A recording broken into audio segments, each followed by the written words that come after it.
Welcome to class number 5 of modern history. ਆਪਾਂ ਇਸ ਤੋਂ ਪਹਿਲਾਂ 4 ਕਲਾਸਾਂ ਲਗਾ ਚੁੱਕੇ ਹਾਂ। ਜਿਹੜੀ ਆਪਾਂ ਰੀਸੈਂਟ ਇਸ ਤੋਂ ਪਹਿਲਾਂ ਕਲਾਸ ਲਗਾਈ ਆ ਮਾਡਰਨ ਹਿਸਟਰੀ ਦੀ, ਉਹਦੇ ਵਿੱਚ ਆਪਾਂ ਮੋਡਰੇਟ ਫੇਸ ਕੀਤਾ ਸੀ 1885 ਤੋਂ ਲੈ ਕੇ 1905 ਤੱਕ ਦਾ। ਉਹ 'ਚ ਆਪਾਂ ਮੋਡਰੇਟਸ ਦੇਖੇ ਸੀ ਅਤੇ ਮੋਡਰੇਟ ਲੀਡਰਸ਼ਿਪ ਦੇਖੀ ਸੀ, ਉਹਨਾਂ ਦੇ ਕੰਮ ਕਰਨ ਦਾ ਤਰੀਕਾ ਅਤੇ formation of Indian national Congress.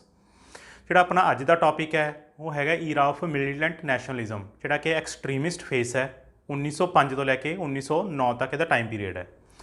ਇਹ ਆਪਾਂ ਇਸ ਦੇ ਵਿੱਚ ਇਹ ਦੇਖਾਂਗੇ ਵੀ ਜਿਹੜਾ ਮੋਡਰੇਟ ਫੇਸ ਤੋਂ ਬਾਅਦ ਐਕਸਟਰੀਮਿਸਟ ਲੀਡਰ ਇਹ ਕਿਵੇਂ ਆਏ ਅਤੇ ਇਹਨਾਂ ਦੀ ਸੋਚ ਕੀ ਸੀ ਅਤੇ ਇਹਨਾਂ ਦੀ ਆਈਡੀਓਲੋਜੀ ਕੀ ਸੀਗੀ।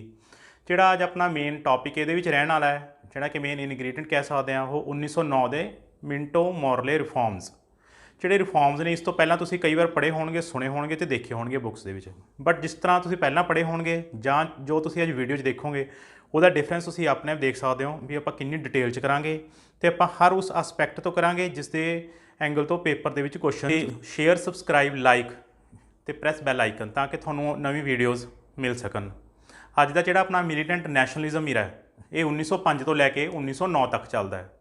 ਇਹਦੇ ਵਿੱਚ ਸਭ ਤੋਂ ਪਹਿਲਾਂ 1905 ਦੇ ਵਿੱਚ ਆਪਾਂ ਪਾਰਟੀਸ਼ਨ ਆਫ ਬੰਗਾਲ ਪੜ੍ਹਾਂਗੇ ਵੀ ਜਿਹੜੀ ਬੰਗਾਲ ਦੀ ਪਾਰਟੀਸ਼ਨ ਕਿਉਂ ਹੁੰਦੀ ਹੈ ਅਤੇ ਉਹਦਾ ਐਕਚੁਅਲ ਰੀਜ਼ਨ ਕੀ ਸੀਗਾ। ਉਦੋਂ ਉਸ ਵਕਤ ਦਾ ਜਿਹੜਾ ਵਾਇਸਰਾਏ ਸੀਗਾ ਉਹ ਸੀਗਾ ਲਾਰਡ ਕਰਜ਼ਨ। 1905 ਦੇ ਵਿੱਚ ਉਹ ਬੰਗਾਲ ਨੂੰ ਪਾਰਟੀਸ਼ਨ ਕਰਨ ਦੀ ਸੋਚਦੇ ਨੇ, ਯਾਨੀ ਕਿ ਡਿਵਾਈਡ ਕਰਾਂਗੇ ਇਹਨੂੰ। ਉਹਦੇ ਪਿੱਛੇ ਜਿਹੜਾ ਆਫੀਸ਼ੀਅਲ ਰੀਜ਼ਨ ਦਿੱਤਾ ਜਾਂਦਾ ਹੈ ਬੰਗਾਲ ਪਾਰਟੀਸ਼ਨ ਕਰਨ ਦਾ, ਉਹ ਦਿੰਦੇ ਨੇ ਐਡਮਿਨਿਸਟ੍ਰੇਟਿਵ ਕਨਵੀਨੀਅੰਸ।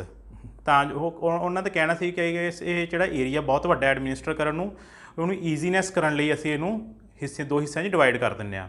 ਬਟ ਜਿਹੜਾ ਐਕਚੁਅਲ ਰੀਜ਼ਨ ਸੀਗਾ, ਉਹ ਜਿਹੜਾ ਥਿਊਰੀਜ਼ ਸੀਗੀਆਂ, ਐਕਚੁਅਲ ਰੀਜ਼ਨ ਇਹ ਦੱਸਿਆ ਪਤਾ ਲੱਗਿਆ ਸੀਗਾ ਲੀਡਰਸ ਦੁਆਰਾ ਕਿ ਜਿਹੜਾ ਰੀਜ਼ਨ ਰਿਹਾ ਸੀਗਾ ਉਹ ਸੀਗਾ ਜਿਹੜੀ ਰੈਵੋਲੂਸ਼ਨਰੀ ਐਕਟੀਵਿਟੀਜ਼ ਨੇ ਉਹਦਾ ਬੇਸ ਸੀਗਾ, ਯਾਨੀ ਕਿ ਓਰੀਜਨ ਪੁਆਇੰਟ ਸੀਗਾ ਬੰਗਾਲ। ਉਹਨੂੰ ਦਬਾਉਣਾ ਚਾਹੁੰਦੇ ਸੀ, ਖ਼ਤਮ ਕਰਨਾ ਚਾਹੁੰਦੇ ਸੀਗੇ ਡਿਵਾਈਡ ਕਰਕੇ, ਹਿੰਦੂ ਅਤੇ ਮੁਸਲਮਾਨਾਂ ਨੂੰ ਆਪਸ ਦੇ ਵਿੱਚ ਲੜਾ ਕੇ, ਤਾਂ ਕਿ ਉਹਨਾਂ ਨੂੰ ਸੈਪਰੇਟ ਕੀਤਾ ਜਾ ਸਕੇ। ਉਹਨਾਂ ਨੂੰ ਪਹਿਲਾਂ ਹੀ ਪਤਾ ਜਿਹੜੇ ਮੁਸਲਿਮ ਲੀਡਰਸ਼ਿਪ ਹੈ ਉਹ ਥੋੜ੍ਹੀ ਜਿਹੀ ਖਫਾ ਰਹਿੰਦੀ ਹੈ, ਕਿਉਂਕਿ ਉਹਨੂੰ INC ਦੇ ਵਿੱਚ, ਇੰਡੀਅਨ ਨੈਸ਼ਨਲ ਕਾਂਗਰਸ 'ਚ ਬਰਾਬਰ ਦੀ ਰਿਪਰੈਜ਼ੈਂਟੇਸ਼ਨ ਨਹੀਂ ਸੀ ਮਿਲਦੀ।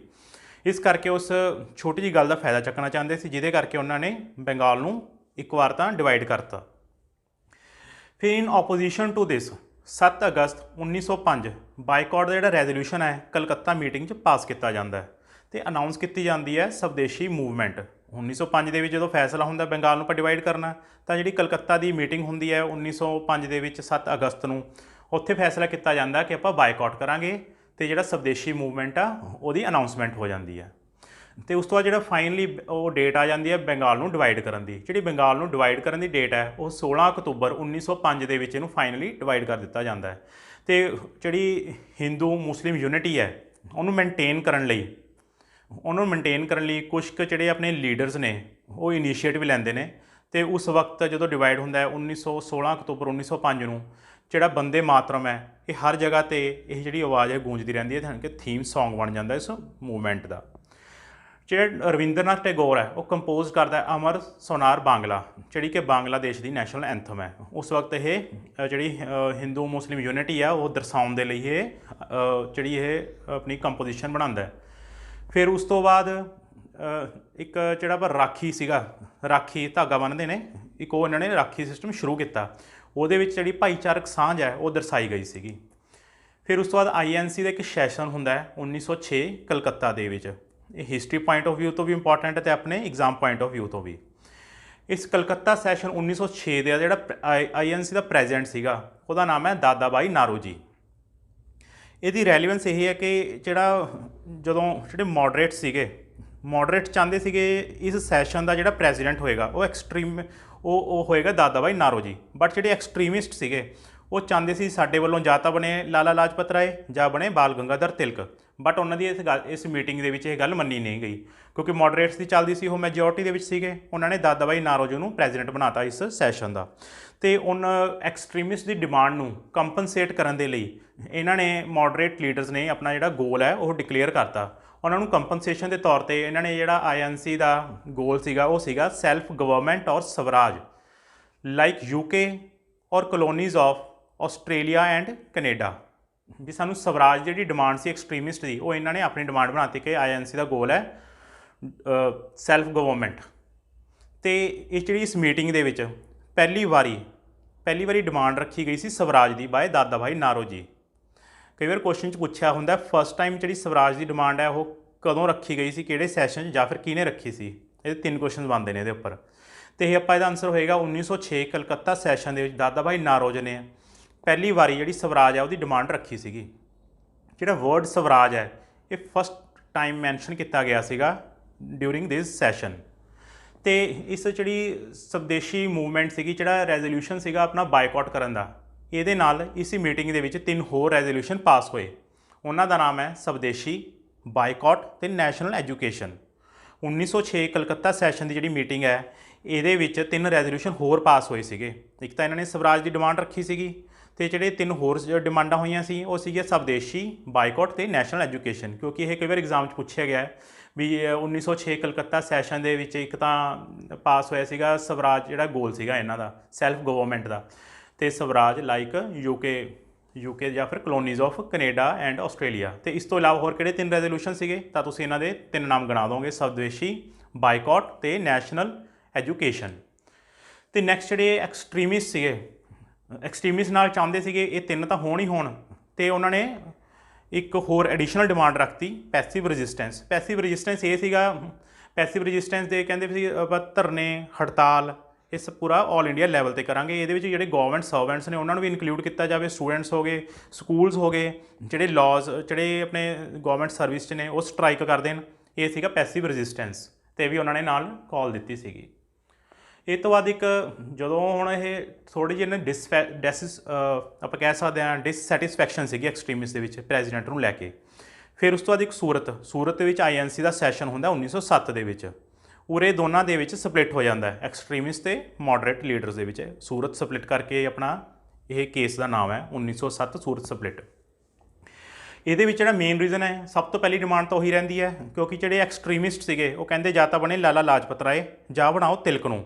ਤੇ ਸੈਸ਼ਨ ਆਪਾਂ ਰੱਖਾਂਗੇ ਨਾਗਪੁਰ ਦੇ ਵਿੱਚ, ਸੈਸ਼ਨ ਆਪਾਂ ਰੱਖਾਂਗੇ ਨਾਗਪੁਰ ਦੇ ਵਿੱਚ। ਬਟ ਜਿਹੜੇ ਮੋਡਰੇਟ ਸੀਗੇ ਉਹ ਕਹਿੰਦੇ ਵਰਿੰਦਰ ਘੋਸ਼ ਬਣੇਗਾ, ਰਸ ਬਿਹਾਰੀ ਘੋਸ਼। ਰਸ ਬਿਹਾਰੀ ਘੋਸ਼ ਹੈ ਜਿਹੜਾ INC ਦਾ ਪ੍ਰੈਜ਼ੀਡੈਂਟ ਹੋਏਗਾ, ਤੇ ਆਪਾਂ ਸੂਰਤ ਦੇ ਵਿੱਚ ਇਹ ਮੀਟਿੰਗ ਰੱਖਣੀ ਆ। ਉਹ ਸੂਰਤ ਦੇ ਵਿੱਚ ਤਾਂ ਰੱਖਣਾ ਚਾਹੁੰਦੇ ਸੀਗੇ ਕਿਉਂਕਿ ਉਹ ਤਿਲਕ ਨੂੰ ਐਕਸਕਲੂਡ ਕਰਨਾ ਚਾਹੁੰਦੇ ਸੀ ਪ੍ਰੈਜ਼ੀਡੈਂਟਸ਼ਿਪ ਤੋਂ, ਕਿਉਂਕਿ ਉਸਦਾ ਲਾਅ ਸੀਗਾ ਮੀਟਿੰਗ ਦਾ, ਜਿਸ ਪ੍ਰੋਵਿੰਸ ਦੇ ਵਿੱਚ ਮੀਟਿੰਗ ਹੋਏਗੀ ਉਹਦਾ ਪ੍ਰੈਜ਼ੀਡੈਂਟ ਉੱਥੋਂ ਦਾ ਰਹਿਣ ਵਾਲਾ ਨਹੀਂ ਹੋਣਾ ਚਾਹੀਦਾ। ਤੇ ਸੂਰਤ ਦਾ ਰਹਿਣ ਵਾਲਾ ਸੀ ਬਾਲ ਗੰਗਾਧਰ ਤਿਲਕ, ਇਸ ਕਰਕੇ ਉਹਨੂੰ ਐਕਸਕਲੂਡ ਕਰਨਾ ਚਾਹੁੰਦੇ ਸੀਗੇ। ਇਹ ਫਿਰ ਤੋਂ ਮੈਜੋਰਿਟੀ ਸੀਗੇ, ਇਸ ਕਰਕੇ ਇਹ ਐਕਸਟ੍ਰੀਮਿਸਟ ਦੀ ਨਹੀਂ ਚੱਲੀ। ਮੋਡਰੇਟਸ ਨੇ ਆਪਣਾ ਲੀਡਰ ਰਸ ਬਿਹਾਰੀ ਘੋਸ਼ ਸੂਰਤ ਦਾ INC ਦਾ ਪ੍ਰੈਜ਼ੀਡੈਂਟ ਘੋਸ਼ਿਤ ਕਰਤਾ। ਇਸ ਗੱਲ ਤੋਂ ਖਫਾ ਹੋ ਕੇ ਇਹਨਾਂ ਦੋਨਾਂ ਦੇ ਵਿੱਚ ਸਪਲਿਟ ਹੋ ਜਾਂਦਾ ਹੈ, ਇਸ ਕਰਕੇ ਇਹਦਾ ਨਾਮ ਹੈ ਸੂਰਤ ਸਪਲਿਟ। ਨੈਕਸਟ ਜਿਹੜੇ ਐਕਸਟ੍ਰੀਮਿਸਟ ਸੀਗੇ ਉਹ ਆਪਣਾ ਜਿਹੜਾ ਮੈਸੇਜ ਸੀਗਾ, ਪੋਲੀਟੀਕਲ ਮੈਸੇਜ ਲੋਕਾਂ ਤੱਕ ਪਹੁੰਚਾਉਣ ਲਈ, ਆਪਣੀ ਆਈਡੀਓਲੋਜੀ, ਆਪਣੇ ਕੰਮ ਤਰੀਕੇ ਯਾਨੀ ਕਿ ਮਾਸ ਕਮਿਊਨੀਕੇਸ਼ਨ ਕਰਨ ਦੇ ਲਈ ਉਹਨਾਂ ਨੇ ਜਿਹੜੇ ਆਪਣੇ ਟ੍ਰੈਡੀਸ਼ਨਲ ਫੈਸਟੀਵਲ ਸੀਗੇ ਉਹਨਾਂ ਦਾ ਸਹਾਰਾ ਲਿਆ। ਉਹਦੇ ਵਿੱਚ ਜਿਹੜੇ ਬਾਲ ਗੰਗਾਧਰ ਤਿਲਕ ਸੀਗੇ ਉਹਨਾਂ ਨੇ ਇਹਦੇ ਵਿੱਚ ਗਣੇਸ਼ ਫੈਸਟੀਵਲ, ਜਿਹੜਾ ਬੰਬੇ 'ਚ ਬਹੁਤ ਮਸ਼ਹੂਰ ਹੈ, ਗਣੇਸ਼ ਫੈਸਟੀਵਲ ਤੇ ਸ਼ਿਵਾਜੀ ਫੈਸਟੀਵਲ, ਇਹਨਾਂ ਦੋਨਾਂ ਨੂੰ ਯੂਜ਼ ਕੀਤਾ ਆਪਣਾ ਪੋਲੀਟੀਕਲ ਮੈਸੇਜ ਫੈਲਾਉਣ ਦੇ ਲਈ। ਇਸੇ ਤਰ੍ਹਾਂ ਆਪਣੇ ਜਦੋਂ ਅਸੀਂ ਬਾਈਕਾਟ ਕੀਤਾ ਸਵਦੇਸ਼ੀ ਕਰਕੇ, ਵੀ ਜਿਹੜੀ ਸਵਦੇਸ਼ੀ ਹੈ ਵੀ ਅਸੀਂ ਆਪਣੇ ਦੇਸ਼ ਦੀਆਂ ਚੀਜ਼ਾਂ ਯੂਜ਼ ਕਰਾਂਗੇ, ਇਹਨੂੰ ਹੋਰ ਸਟਰੈਂਥਨ ਕਰਨ ਲਈ ਕੁਛ ਇੰਡੀਅਨ ਇੰਸਟੀਟਿਊਟਸ ਨੇ ਜਾਂ ਫਿਰ ਕਹਿ ਲਓ ਕੰਪਨੀਜ਼ ਉਹ ਬਣੀਆਂ, ਜਿਹਦੇ ਵਿੱਚ ਸਭ ਤੋਂ ਰੈਲੀਵੈਂਟ ਹੈਗੀ ਹੈ ਵੀਓ ਚਿਦੰਬਰਮ ਪਿਲਾਈ ਦੀ। ਵੀਓ ਚਿਦੰਬਰਮ ਪਿਲਾਈ ਨੇ ਇੱਕ ਕੰਪਨੀ ਬਣਾਈ ਸੀਗੀ ਸਵਦੇਸ਼ੀ ਸਟੀਮ ਨੈਵੀਗੇਸ਼ਨ ਕੰਪਨੀ। ਇਹ ਇਹਨਾਂ ਨੇ ਇੰਡੀਅਨ ਬਣਾਈ ਸੀਗੀ, ਅਸੀਂ ਸੈਲਫ ਰਿਲਾਇੰਟ ਆ, ਅਸੀਂ ਆਪਣਾ ਕੰਮ ਆਪ ਕਰ ਸਕਦੇ ਹਾਂ।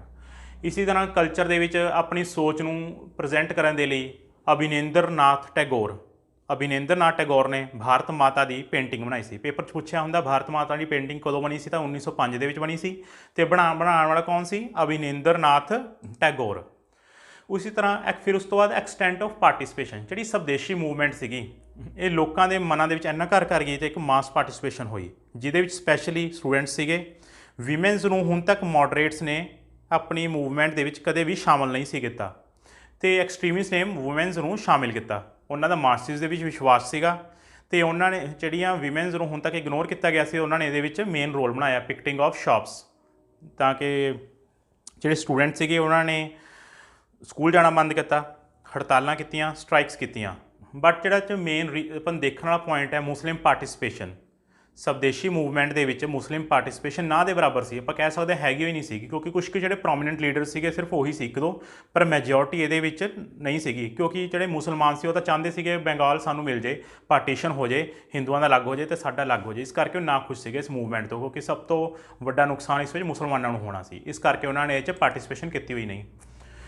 ਫਿਰ ਜਦੋਂ ਇਹ ਰੌਲਾ ਇੰਨਾ ਵੱਧ ਗਿਆ, ਰੈਵੋਲੂਸ਼ਨਰੀ ਟੈਰਰਿਜ਼ਮ ਆਪਣੇ ਚਰਮ ਸੀਮਾ 'ਤੇ ਪਹੁੰਚਿਆ, ਤਾਂ ਹੁਣ ਅੰਗਰੇਜ਼ਾਂ ਨੂੰ ਲੱਗਿਆ ਕਿ ਇਸ ਜਿਹੜੀ ਪਾਰਟੀਸ਼ਨ ਇਹਨਾਂ ਨੂੰ ਦਬਾਉਣ ਦੇ ਲਈ, ਜਿਹੜਾ ਰੈਵੋਲੂਸ਼ਨਰੀ ਟੈਰਰਿਜ਼ਮ ਹੈ ਇਹਨੂੰ ਖਤਮ ਕਰਨ ਦੇ ਲਈ, ਰੀਪ੍ਰੈਸ ਕਰਨ ਦੇ ਲਈ ਸਾਨੂੰ ਜਿਹੜੀ ਪਾਰਟੀਸ਼ਨ ਹੋ ਗਈ ਬੰਗਾਲ ਦੀ, ਇਹਨੂੰ ਕੈਂਸਲ ਕਰ ਦੇਣਾ ਚਾਹੀਦਾ। ਹੁਣ ਆਪਣਾ ਆ ਜਾਂਦਾ ਹੈ ਅਨਲਮੈਂਟ ਆਫ ਪਾਰਟੀਸ਼ਨ ਇਨ 1911। 1911 ਦੇ ਵਿੱਚ ਜਿਹੜਾ ਲਾਰਡ ਹਾਰਡਿੰਗੇ ਸੀਗਾ, ਵਾਇਸਰਾਏ ਲਾਰਡ ਹਾਰਡਿੰਗੇ ਘੋਸ਼ਿਤ ਅਨਾਊਂਸ ਕਰਦਾ ਹੈ ਕਿ 1911 ਦੇ ਵਿੱਚ ਜਿਹੜੀ ਪਾਰਟੀਸ਼ਨ ਹੋਈ ਸੀ ਆਪਣੀ ਬੰਗਾਲ ਦੀ, ਉਹਨੂੰ ਰੱਦ ਕੀਤਾ ਜਾਂਦਾ ਹੈ। ਉਹਦੇ ਵਿੱਚ ਰੀਜ਼ਨ ਜਿਹੜਾ ਕਿ ਤੁਹਾਨੂੰ ਮੈਂ ਹੁਣੀ ਦੱਸਿਆ, ਰੈਵੋਲੂਸ਼ਨਰੀ ਟੈਰਰਿਜ਼ਮ ਹੈ, ਉਹਨੂੰ ਦਬਾਉਣ ਦੇ ਲਈ ਇਹ ਕੀਤਾ ਗਿਆ ਸੀ। ਤੇ 1911 'ਚ ਦੋ ਹੋਰ ਸਿਗਨੀਫਿਕੈਂਟ ਈਵੈਂਟ ਹੋਏ ਸੀਗੇ। ਜਾਰਜ 5 ਜਿਹੜਾ ਕਿੰਗ ਸੀਗਾ ਉਹ ਇੰਡੀਆ ਆਇਆ ਸੀਗਾ, ਤੇ ਦੂਜਾ ਜਿਹੜੀ ਆਪਣੀ ਇੰਡੀਆ ਦੀ ਜਿਹੜੀ ਨਵੀਂ ਕੈਪੀਟਲ ਹੈ ਉਹਨੂੰ ਦਿੱਲੀ ਨਵੀਂ ਕੈਪੀਟਲ ਮਿਲੀ ਸੀ 1911 ਦੇ ਵਿੱਚ। ਕਈ ਵਾਰ ਪੁੱਛਿਆ ਹੁੰਦਾ ਹੈ ਦਿੱਲੀ ਵਾਜ਼ ਮੇਡ ਨਿਊ ਕੈਪੀਟਲ ਇਨ ਈਅਰ 1911, ਆਪਣਾ ਆਨਸਰ ਹੋਏਗਾ ਉਹਦੇ ਵਿੱਚ। ਫਿਰ ਆਪਣਾ ਇਹ 'ਚ ਦੇਖਣਾ ਹੋਏਗਾ ਮੂਵਮੈਂਟ ਫੇਲ ਕਿਉਂ ਹੋਈ, ਯਾਨੀ ਪਾਪੂਲਰ ਤਾਂ ਹੋ ਗਈ ਸੀਗੀ, ਫਿਰ ਉਹ ਫੇਲ ਕਿਵੇਂ ਹੋ ਗਈ। ਉਹ ਫੇਲ ਤਾਂ ਹੋਈ ਜਿਹੜੀ ਕਿ ਐਕਸਟ੍ਰੀਮਿਸਟ ਦੀ ਆਈਡੀਓਲੋਜੀ ਸੀਗੀ, ਉਹ 'ਚ ਕੋਈ ਕੰਸਿਸਟੈਂਸੀ ਨਹੀਂ ਸੀਗੀ। ਹਰ ਇੱਕ ਦੇ ਲਈ ਜਿਹੜੀ ਸੈਲਫ ਗਵਰਨਮੈਂਟ ਹੈ, ਸਵਰਾਜ ਹੈ, ਉਹਨੂੰ ਲੈ ਕੇ ਜਿਹੜੀ ਵਿਚਾਰਧਾਰਾ 'ਚ ਬਹੁਤ ਫਰਕ ਸੀਗਾ।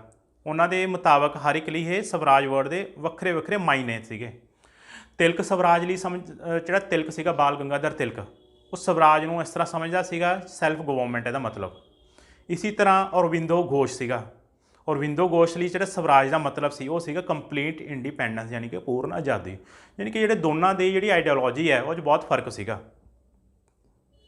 ਇਸ ਕਰਕੇ ਉਹ ਆਪਣਾ ਜਿਹੜਾ ਮੇਨ ਗੋਲ ਆ ਉਹ ਅਚੀਵ ਨਹੀਂ ਕਰ ਸਕੇ। ਇੱਕ ਹੋਰ ਹੈ ਵੀ ਜਿਹੜੀ ਇੰਨੀ ਜਦੋਂ ਮਾਸ ਲੈਵਲ 'ਤੇ ਆਪਾਂ ਇੰਨੀ ਵਾਇਲੈਂਟ ਮੂਵਮੈਂਟ ਕਰਦੇ ਹਾਂ, ਉਹਨੂੰ ਸਸਟੇਨ ਕਰਨਾ ਬਹੁਤ ਔਖਾ ਹੋ ਜਾਂਦਾ ਹੈ, ਕਿਉਂਕਿ ਹਾਲੇ ਉਹਨਾਂ ਨੇ ਨਵਾਂ ਸਿੱਖਿਆ ਸੀਗਾ ਅਤੇ ਲੋਕ ਇੰਨੇ ਪੋਲੀਟੀਕਲੀ ਕੌਨਸ਼ੀਅਸ ਵੀ ਨਹੀਂ ਸੀਗੇ, ਉਹਨਾਂ ਕੋਲ ਇੰਨੇ ਮੀਨਸ ਨਹੀਂ ਸੀਗੇ, ਅਤੇ ਜਿਹੜਾ ਉਹਨਾਂ ਦਾ ਜ਼ਿਆਦਾਤਰ ਜਿਹੜੇ ਲੋਕ ਸੀ ਉਹ ਅੰਗਰੇਜ਼ਾਂ ਪ੍ਰਤੀ ਲੋਇਲ ਸੀਗੇ। ਅਤੇ ਇਹ ਜਿਹੜੀ ਅੱਪਰ ਕਾਸਟ ਹੈ ਅਤੇ ਜਿਹੜੀ ਮਿਡਲ ਪੜ੍ਹੀ ਲਿਖੀ ਕਾਸਟ ਹੈ, ਜਿਹੜੀ ਪੜ੍ਹੀ ਲਿਖੀ ਮਿਡਲ ਕਲਾਸ ਹੈ, ਇਹ ਉੱਥੇ ਤੱਕ ਹੀ ਸੀਮਤ ਸੀਗੀ। ਇਹਦੇ ਵਿੱਚ ਪੀਜ਼ੈਂਟਸ ਨੂੰ ਜਿਹੜੇ ਐਕਸਟਰੀਮਿਸਟ ਨੇ ਆਪਣੇ ਨਾਲ ਨਹੀਂ ਲੈ ਕੇ ਜਾ ਸਕੇ, ਇਹ ਵੀ ਕੁਛ ਕਾਰਨ ਰਿਹਾ, ਆਪਾਂ ਸੈਕਸ਼ਨ ਦੇ ਵਿੱਚ ਨਹੀਂ ਲੈ ਕੇ ਆਏ।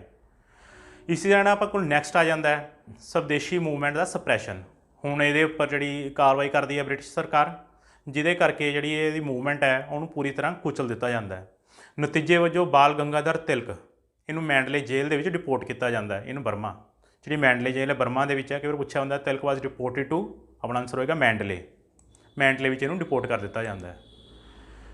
ਫਿਰ ਉਸ ਤੋਂ ਬਾਅਦ ਜਿਹੜੇ ਆਪਣੇ ਅਹਿਮ ਆਪਾਂ ਕਿਹਾ ਸੀ ਆਪਣੇ ਇਨਗਰੀਡੀਅੰਟ ਅੱਜ ਦੇ ਵੀਡੀਓ ਦਾ ਜਿਹੜਾ ਮੇਨ ਇਨਗਰੀਡੀਅੰਟ ਹੈ ਉਹ ਹੈਗਾ ਮੋਰਲੇ ਮਿੰਟੋ ਰਿਫੋਰਮਸ ਆਫ 1909। ਮੋਰਲੇ ਸੈਕਟਰੀ ਆਫ ਸਟੇਟ ਹੈ, ਜਿਹੜਾ ਮਿੰਟੋ ਹੈ ਇਹ ਵਾਇਸਰਾਏ ਸੀਗਾ 1909 ਦੇ ਵਿੱਚ। ਇਹਦੇ ਵਿੱਚ ਜਿਹੜੀ ਸਭ ਤੋਂ ਵੱਡੀ ਡਿਵੈਲਪਮੈਂਟ ਹੁੰਦੀ ਹੈ ਉਹ ਹੈਗਾ communal representation, that is separate ਜਿਹੜੀ ਇਲੈਕਟੋਰੇਟ ਹੈ ਮੁਸਲਿਮਸ ਨੂੰ ਦੇ ਦਿੱਤਾ ਜਾਂਦਾ। ਮੁਸਲਿਮ ਦੀ ਡਿਮਾਂਡ ਮੰਨ ਦਿੱਤੀ ਜਾਂਦੀ ਹੈ, ਉਹਨਾਂ ਨੂੰ ਸੈਪਰੇਟ ਇਲੈਕਟੋਰੇਟ ਦਿੱਤਾ ਜਾਂਦਾ, ਯਾਨੀ ਕਿ ਜਿਹੜੇ ਮੁਸਲਿਮ ਕੈਂਡੀਡੇਟ ਨੂੰ ਹੁਣ ਚੁਣੇਗਾ ਸਿਰਫ Muslim. Election of non officials member of the council of India introduced. Non officials ਦੇ ਲਈ ਪਹਿਲੀ ਵਾਰੀ ਜਿਹੜੀ ਇਲੈਕਸ਼ਨ ਹੈ ਉਹ ਇੰਟਰੋਡਿਊਸ ਕਰ ਦਿੱਤੀ ਜਾਂਦੀ ਹੈ। ਇਹਦਾ ਮਤਲਬ ਜਿਹੜੀ ਇਲੈਕਸ਼ਨ ਹੈ ਸਭ ਤੋਂ ਪਹਿਲੀ ਵਾਰ ਕਦੋਂ ਇੰਟਰੋਡਿਊਸ ਕੀਤੀ ਗਈ, 1909 ਦੇ ਵਿੱਚ। ਉਹ ਵੀ ਨਾਨ ਆਫੀਸ਼ੀਅਲ ਮੈਂਬਰ ਨੇ, ਹੁਣ ਤੱਕ ਤਾਂ ਨੋਮੀਨੇਟ ਹੁੰਦੇ ਆ ਰਹੇ ਸੀਗੇ, ਇਸ ਵਾਰੀ ਉਹ ਇਲੈਕਟ ਹੋਣਗੇ। ਜਿਹੜੇ ਇਲੈਕਟਿਡ ਮੈਂਬਰ ਹੋਣਗੇ imperial legislative council and provincial legislative council, ਉਹਨਾਂ ਦਾ ਨੰਬਰ ਹੈ ਵਧਾ ਦਿੱਤਾ ਗਿਆ। ਪਹਿਲਾਂ ਆਪਾਂ ਦੇਖਿਆ 10 ਤੋਂ 16 ਤੱਕ ਸੀਗਾ, ਹੁਣ ਉਹ ਵਧਾ ਦਿੱਤਾ ਗਿਆ ਇਹ। In provincial councils non official members was also introduced. Provincial level ਦੇ ਵਿੱਚ ਵੀ ਜਿਹੜੀ ਮੈਜੋਰਟੀ ਸੀਗੀ, ਪ੍ਰੋਵਿੰਸ਼ੀਅਲ ਕਾਉਂਸਲ ਦੇ ਵਿੱਚ ਵੀ ਜਿਹੜੇ ਨਾਨ ਆਫੀਸ਼ੀਅਲਸ ਦੀ ਮੈਜੋਰਟੀ ਸੀਗੀ ਉਹਨੂੰ ਵੀ ਇਨਕਰੀਜ਼ ਕੀਤਾ ਗਿਆ, ਕਿਉਂਕਿ ਜਿਹੜੇ ਕੁਛ ਕੁ ਇਲੈਕਟਿਡ ਸੀਗੇ ਬਟ ਜ਼ਿਆਦਾਤਰ ਇਹਦੇ ਵਿੱਚ ਨੋਮੀਨੇਟਿਡ ਸੀਗੇ ਪ੍ਰੋਵਿੰਸਿਸ ਦੇ ਵਿੱਚ। ਇਸ ਕਰਕੇ ਜਿਹੜੀ ਮੈਜੋਰਟੀ ਹੈ ਉਹ ਨੋਮੀਨੇਟਿਡ ਦੀ ਜ਼ਿਆਦਾ ਸੀਗੀ ਇਲੈਕਟਿਡ ਨਾਲੋਂ। ਇਸ ਕਰਕੇ ਜਿਹੜੀ ਇਹ 1909 ਦੇ ਰਿਫੋਰਮ ਸੀਗੇ ਬਾਹਲੀ ਹੱਦ ਤੱਕ ਕੰਮ ਨਹੀਂ ਕਰ ਸਕੇ। Indians were allowed to participate in the elections of various legislative councils on the basis of class and community. ਤੁਹਾਡੇ ਪੈਸੇ ਅਤੇ ਤੁਹਾਡੇ ਰੁਤਬੇ ਦੇ ਆਧਾਰ 'ਤੇ ਇਹਦੇ ਵਿੱਚ ਕੁਛ ਕੁ ਲੋਕਾਂ ਨੂੰ ਵੋਟ ਪਾਉਣ ਦਾ ਅਧਿਕਾਰ ਮਿਲਿਆ। ਇਲੈਕਟਿਡ ਮੈਂਬਰਸ ਵਰ ਟੂ ਬੀ ਇਲੈਕਟਿਡ ਇਨਡਾਇਰੈਕਟਲੀ। ਇਹ ਜਿਹੜੀ ਇਨਡਾਇਰੈਕਟ ਇਲੈਕਸ਼ਨ ਹੈ ਜਿਹੜੇ ਅਸੀਂ ਮੈਂਬਰ ਇਲੈਕਟ ਕਰਨੇ ਸੀਗੇ ਉਹ ਵੀ ਆਪਾਂ ਇਨਡਾਇਰੈਕਟਲੀ ਚ ਇਲੈਕਟ ਕਰਾਂਗੇ। ਇਸ ਤੋਂ ਸਭ ਤੋਂ ਪਹਿਲਾਂ ਜਿਹੜੀ ਇਨਡਾਇਰੈਕਟ ਇਲੈਕਸ਼ਨ ਦਾ ਇਹ ਮੈਥਡ ਸੀਗਾ ਵੀ ਪਹਿਲਾਂ ਜਿਹੜੀ ਮਿਊਨਿਸਪਲ ਕਾਰਪੋਰੇਸ਼ਨਸ ਨੇ ਉਹ ਇੱਕ ਕਾਲਜ ਬਣਾਉਣਗੀਆਂ ਇਲੈਕਟੋਰਲ ਕਾਲਜ। ਉਸ ਇਲੈਕਟੋਰਲ ਕਾਲਜ ਦੇ ਜਿਹੜੇ ਮੈਂਬਰ ਜਿੱਤ ਕੇ ਆਉਣਗੇ ਉਹ ਪ੍ਰੋਵਿੰਸ਼ੀਅਲ ਲੈਜਿਸਲੇਟਿਵ ਕੌਂਸਲ ਦੇ ਮੈਂਬਰਾਂ ਨੂੰ ਚੁਣਨਗੇ। ਜਦੋਂ ਪ੍ਰੋਵਿੰਸ਼ੀਅਲ ਲੈਜਿਸਲੇਟਿਵ ਮੈਂਬਰ ਚੁਣੇ ਗਏ ਉਹ ਵਾਲੇ ਮੈਂਬਰ ਅੱਗੇ ਸੈਂਟਰਲ ਲੈਜਿਸਲੇਟਿਵ ਮੈਂਬਰ ਦੇ ਚੁਣਨਗੇ। ਇਸ ਤਰ੍ਹਾਂ ਇਹ ਜਿਹੜਾ ਇਨਡਾਇਰੈਕਟ ਇਲੈਕਸ਼ਨ ਸਿਸਟਮ ਸਟਾਰਟ ਹੋਇਆ। ਇਹਦੇ ਵਿੱਚ power of legislatures both in provinces and centre level increased. ਆਪਾਂ 1892 ਦਾ ਜਿਹੜਾ ਇੰਡੀਅਨ ਕੌਂਸਲ ਐਕਟ ਆ ਉਹ 'ਚ ਦੇਖਿਆ ਸੀਗਾ ਵੀ ਜਿਹੜੀ ਵੋਟਿੰਗ ਦੀ ਡਿਮਾਂਡ ਸੀਗੀ ਆਪਣੇ ਲੀਡਰਸ ਦੀ, ਸਾਨੂੰ ਜਿਹੜੀ ਬਜਟ ਦੇ ਉੱਪਰ ਵੋਟ ਪਾਉਣ ਦਾ ਅਧਿਕਾਰ ਮਿਲੇ, ਬਟ ਉੱਥੇ ਉਹਨਾਂ ਨੂੰ ਅਧਿਕਾਰ ਨਹੀਂ ਸੀ ਮਿਲਿਆ। ਬਟ 1909 ਦੇ ਰਿਫਾਰਮਸ ਦੇ ਵਿੱਚ ਇਹਨਾਂ ਨੂੰ ਬਜਟ ਦੇ ਉੱਪਰ ਸੈਪਰੇਟ ਆਈਟਮਸ ਦੇ ਉੱਪਰ ਵੋਟ ਪਾਉਣ ਦਾ ਅਧਿਕਾਰ ਮਿਲ ਗਿਆ ਅਤੇ ਇਸ ਦੇ ਨਾਲ ਹੀ ਉਹ ਪੁੱਛ ਸਕਦੇ ਸੀਗੇ ਸਪਲੀਮੈਂਟਰੀ ਕੁਐਸਚਨਸ। ਬਟ ਜਿਹੜਾ ਓਵਰਆਲ ਬਜਟ ਸੀਗਾ ਉਹਦੇ ਉੱਪਰ ਵੋਟ ਨਹੀਂ ਸੀ ਕੀਤੀ ਜਾ ਸਕਦੀ ਕਿ ਸੈਪਰੇਟ ਆਈਟਮਸ ਦੇ ਉੱਪਰ ਵੋਟ ਕੀਤੀ ਜਾ ਸਕਦੀ ਸੀ, ਬਟ ਸਾਰੇ ਬਜਟ ਦੇ ਉੱਪਰ ਇਕੱਠੇ ਤੇ ਨਹੀਂ ਕੀਤੀ ਜਾ ਸਕਦੀ ਸੀਗੀ। ਅਤੇ ਇਹ 'ਚ ਉਹ ਰੈਜ਼ੋਲਿਊਸ਼ਨ ਵੀ ਇਸ ਵਾਰ ਪਾਸ ਕਰ ਸਕਦੇ ਸੀਗੇ, ਉਹ ਮੰਨਿਆ ਜਾਵੇ ਨਾ ਮੰਨਿਆ ਜਾਵੇ ਉਹਦੀ ਕੰਡੀਸ਼ਨ ਸੀਗੀ ਵੀ ਜ਼ਰੂਰੀ ਨਹੀਂ ਮੰਨਿਆ ਜਾਊਗਾ, ਬਸ ਸਿਰਫ ਵੀ ਤੁਹਾਡੀ ਓਪੀਨੀਅਨ ਮੰਗਿਆ ਸੀਗਾ। ਇਹ 'ਚ ਓਪੀਨੀਅਨ ਬੇਸ ਸੀਗਾ, ਆਪਾਂ ਇਹਨੂੰ ਇਸ ਤਰ੍ਹਾਂ ਸਮਝ ਸਕਦੇ ਹਾਂ। ਅਤੇ 1909 ਦੇ ਰਿਫਾਰਮ ਦੇ ਵਿੱਚ ਇੱਕ ਹੋਰ ਮੇਨ ਪੁਆਇੰਟ ਹੈ, ਇਹ ਸੀਗਾ ਜਿਹੜਾ one Indian to be appointed in viceroy's executive council. Viceroy ਦੀ ਐਗਜ਼ੈਕਟਿਵ ਕਾਉਂਸਲ ਦੇ ਵਿੱਚ ਇੱਕ ਭਾਰਤੀ ਨੂੰ ਅਪੁਆਇੰਟ ਕੀਤਾ ਜਾਏਗਾ ਅਤੇ ਉਹ ਸਭ ਤੋਂ ਪਹਿਲਾ ਭਾਰਤੀ ਕੌਣ ਸੀਗਾ? ਸਤਿੰਦਰ ਨਾਥ ਸਿਨਹਾ। ਜਿਹੜਾ ਸਤਿੰਦਰ ਸਿਨਹਾ ਸੀਗਾ ਇਹ ਆਪਣਾ ਫਸਟ ਇੰਡੀਅਨ ਬਣਦਾ ਹੈ to be appointed in viceroy's executive council.